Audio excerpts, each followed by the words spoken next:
అంటే విజనరీ అంటే ఇదేనమో, అంటే పరిశ్రమలు స్థాపిస్తానని చెప్పాడు, ఉద్యోగ అవకాశాలు కల్పిస్తానని చెప్పాడు. మరి ఇవాళ పరిశ్రమలంటే మరి నకిలీ మద్య కుటీర పరిశ్రమలా అని చెప్పి ఈ సందర్భంగా నేను చంద్రబాబు నాయుడిని అడుగుతున్నాను.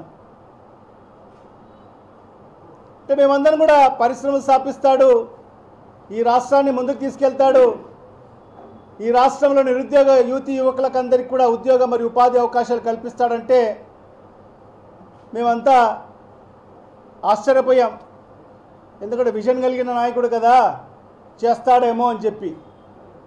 కానీ ఇవాళ ఈ విజనరీ నాయకుని యొక్క విజన్ ఏంటంటే కల్తీ మద్యం యొక్క కుటీర పరిశ్రమలు స్థాపించి మరి ఆ కుటీర పరిశ్రమలో మరి ఉద్యోగ అవకాశాలు కల్పించాడేమో. నిజంగా ఇవాళ ఎంత దారుణం అంటే ఈ రాష్ట్ర ప్రజల యొక్క ఆరోగ్యంతో ఈరోజు ఈ రాష్ట్ర ప్రభుత్వం చెలగాటమాడుతున్న పరిస్థితి చూస్తున్నాం. గతంలో ఎప్పుడు జరిగినటువంటి విధంగా మరి ఈరోజు ఈ రాష్ట్రంలో మద్యం ఏరులై పారుతుంది. మరి అదే కాకుండా ఈరోజు కల్తీ మద్యం అనేది ఈరోజు 100 కోట్ల రూపాయలు కాదు కదా, 1000 కోట్ల రూపాయలు వ్యాపారం చేస్తున్న పరిస్థితి ఈరోజు స్పష్టంగా కనిపిస్తుంది.